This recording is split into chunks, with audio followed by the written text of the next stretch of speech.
మరి గురువుకు యొక్క ఆవశ్యకత, గురువు చేసే సహాయము మహార్ బాబా వారు మరి చక్కగా బోధించబడింది. అందుకోసం కొంచెం వివరించుకుంటే మనకు ఈ ధ్యాన మార్గములకు వచ్చిన వారంతా కూడా ఆధ్యాత్మిక మార్గములకు వచ్చినట్టే.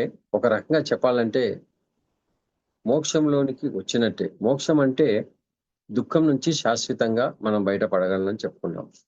మరి దుఃఖం అంటే అనేక రకాల సమస్యల వల్ల కలిగే బాధ.